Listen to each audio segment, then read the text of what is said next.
ونسلم على رسوله الكريم أما بعد أعوذ بالله من الشيطان الرجيم بسم الله الرحمن الرحيم يا أيتها النفس المطمئنة ارجعي إلى ربك راضية مرضية فادخلي في عبادي وادخلي جنتي۔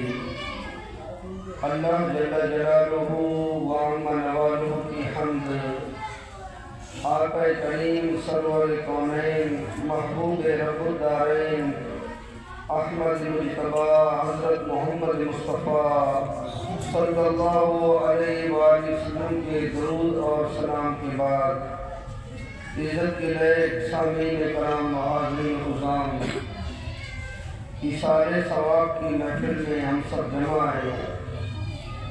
محمد نوید صاحب کی والدہ محترمہ اللہ تعالیٰ ان کی بخشش فرمائے، مغفرت فرمائے اور درجات کی بلندیاں نصیب فرمائے۔ محمد نوید کو اور ان کے تمام متعلقین کو صبر جمیل عطا فرمائے، صبر جمیل پر اجر عظیم نصیب فرمائے۔ چند باتیں آپ کے گوش گزار کرنے کی کوشش کروں گا۔ دعا فرمائیں اللہ تعالیٰ حق بات کہنے کی مجھے توفیق عطا فرمائے۔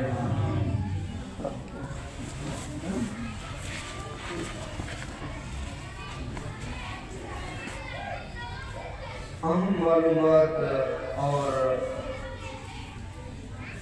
احادیث کی روشنی میں، قرآن کی روشنی میں پیش کرتا ہوں۔ اس بات کو اپنے ذہن میں رکھیں کہ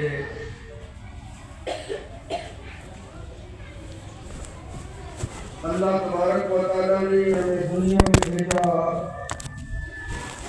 اس دنیا کے گھر سے آخرت کا گھر مومن مسلمان کے لیے بہتر ہے۔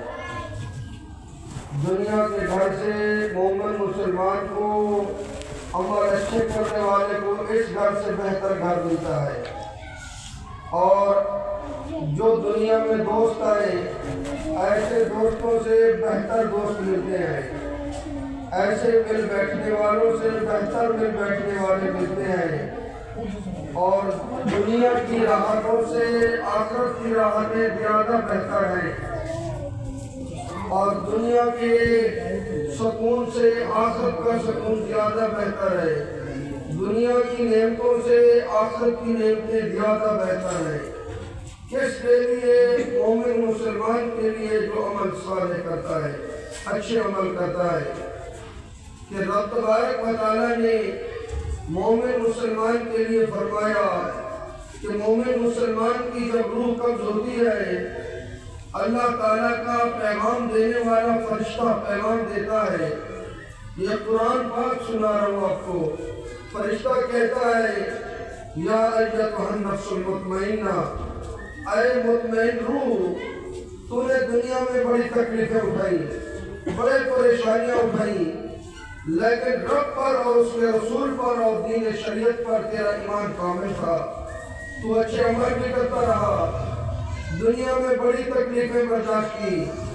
اے نفس مطمئنہ ارجعی الی ربک، اپنے پالنے والے کی طرف لوٹ جا، راضیہ مرضیہ، خوش خوش لوٹ جا۔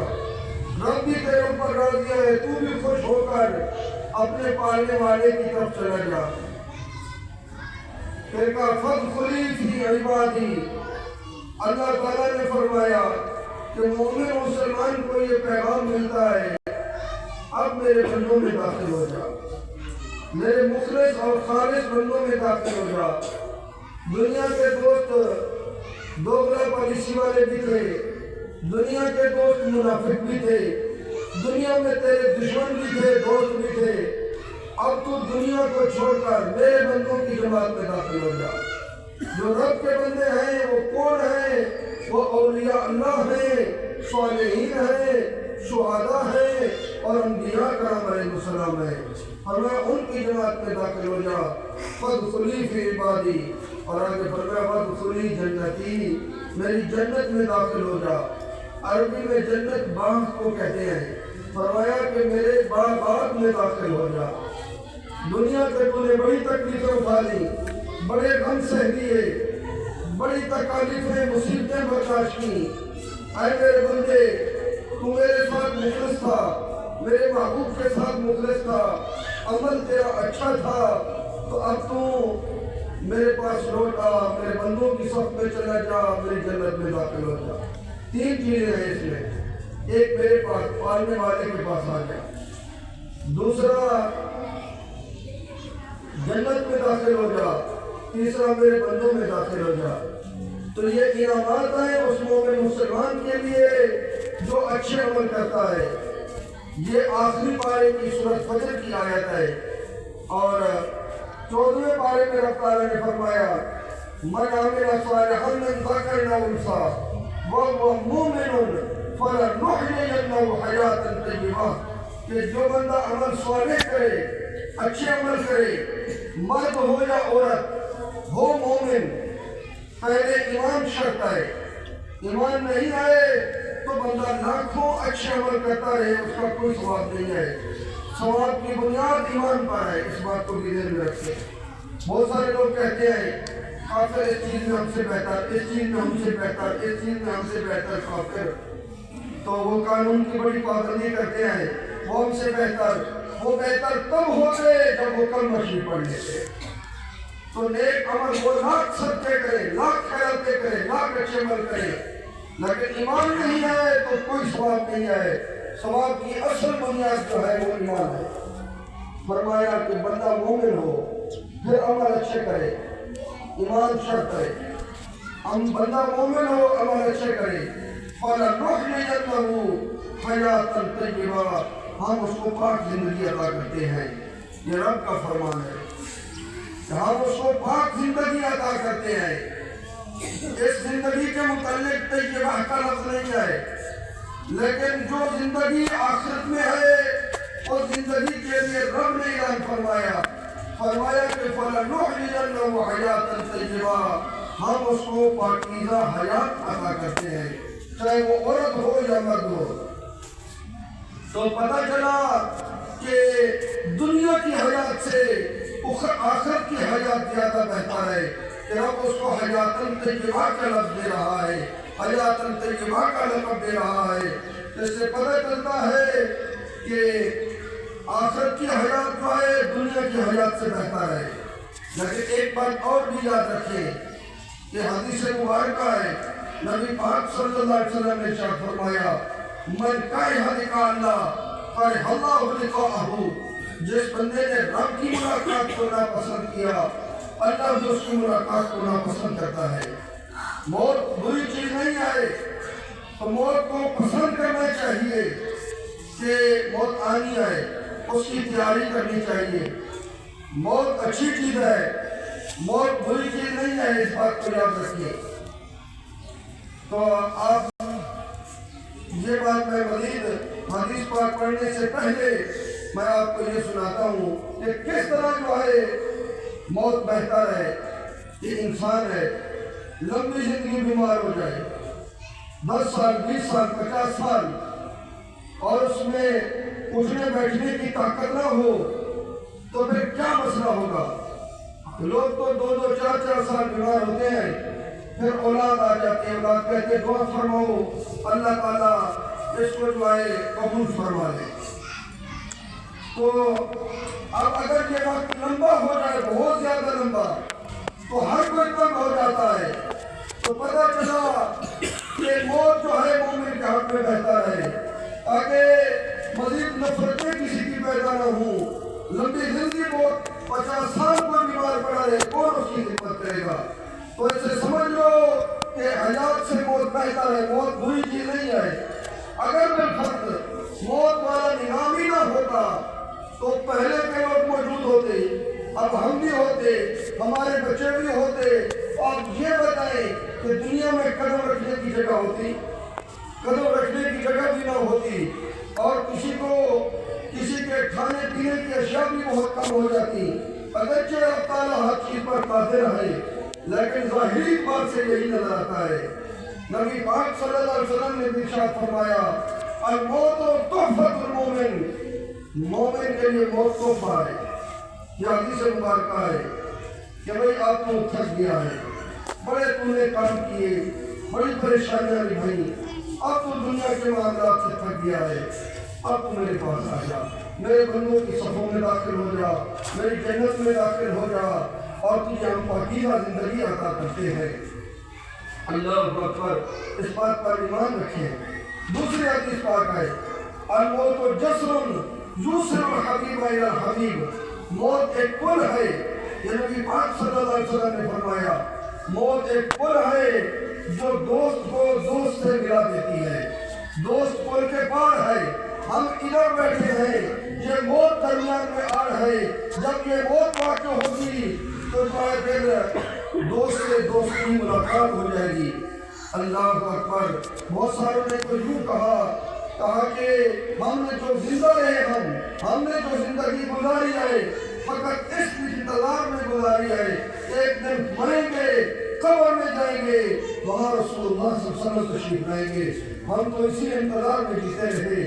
اللہ اکبر، تو حضور صلی اللہ علیہ وسلم کی ملاقات مرنے کے بعد یقینی ہے کہ قبر میں حضور صلی اللہ علیہ وسلم تشریف لاتے ہیں۔ پھر بندہ عالم برزخ میں جتنے ہمارے اسلاف اور بڑے دنیا سے چلے گئے ان سب کی ملاقاتیں اور زیارتیں وہ عالم برزخ میں ملتے ہیں، قبر کی زندگی میں، اور پھر آخرت کا معاملہ جنت آخرت کے بعد ہوگی، قیامت کے بعد جنت میں داخلہ ہوگا، جنت کی نعمتیں وہ عالم برزخ میں ملتی ہیں۔ اس بات کو ذہن میں رکھیں۔ اللہ تبارک و تعالیٰ ہمیں موت کو پسند کرنے کی توفیق عطا فرمائے۔ یہ چند باتیں میں نے تمہینہ عرض کی۔ اب نوید بھائی کی والدہ محترمہ کے اصالِ ثواب کے لیے یہاں پر جمع ہے، اللہ ان کی بخشش فرمائے، ان کے درجات بلند فرمائے۔ ماں باپ کے متعلق بھی کچھ معلومات عرض کرتا ہوں، توجہ فرمائے۔ مختصر طور پر اللہ تعالیٰ کا چاہتا وہ قادر مطلق ہے، اگر وہ چاہتا کہ یہ مخلوق خود لفظ کن سے پیدا کر دے، فرشتوں کو اس نے ماں باپ کے بغیر پیدا کیا ہے، اور زمین و آسمان میں فرشتوں کی تعداد بہت زیادہ ہے، انسانوں سے زیادہ فرشتوں کی تعداد ہے، ان کو بغیر ماں باپ کے پیدا کیا ہے۔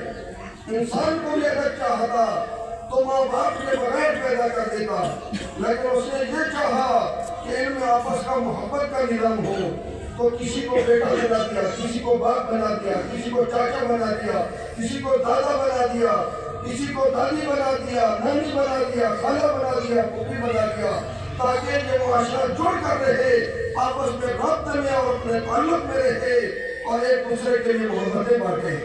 اللہ اکبر، اس لیے اللہ تعالیٰ نے اس طریقے سے جس طریقے سے ہم دنیا میں آئے یہ طریقہ رائج فرمایا تاکہ ان کے ساتھ محبتیں کرنے والے زیادہ ہو جائیں۔ اللہ اکبر، تو ماں کی محبت کا اندازہ آپ اس بات سے لگائیں کہ جب والدہ اپنے بیٹے کو اپنے شکم میں اٹھاتی ہے، اللہ تعالیٰ نے اس کثرت کو قرآن میں 22ویں پارے میں اور 26ویں پارے میں بیان کیا۔ فرمایا حملت ہو کرہا ووضعت ہو کرہا وحملہ وفصالہ 30 شہرا، کہ اماں کی یہ نمایاں کارکردگی ہے کہ اس نے تکلیف در تکلیف، مشقت در مشقت جو ہے اپنے بیٹے کو اپنے شکم میں اٹھایا، جو دن بڑھتے گئے تکلیف بھی بڑھتی گئی۔ فرمایا کہ پھر وضع حمل کی تکلیف، پیدائش کی تکلیف وہ بھی برداشت کی۔ اب اتنی تکلیفیں برداشت کے بعد پھر اس کو اپنے جگر کا خون بھی پلایا، حالانکہ کوئی کسی کو تکلیف دے اس کو دیکھنا نہیں چاہتا۔ یہ اتنی تکلیفیں شکم میں دیتا رہا، یہ اتنی تکلیفیں جو ہے ولادت کے وقت اس نے دی، اور اس کے باوجود بھی اس نے اس کو پرے نہیں پھینکا، دور نہیں پھینکا، پھر اٹھا کر اپنے سینے سے لگایا اور اپنے جگر کا دودھ، اپنے جگر کا خون جو ہے اس کو 2 سال تک پلایا۔ وَحَمْلُهُ وَفِصَالُهُ 30 شهرا۔ اللہ اکبر، تو جس نے اپنے جگر کا خون پلایا اور جنہوں نے پرورش کی، رب تعالیٰ نے پھر خود بھی فرما دیا، فرمایا کہ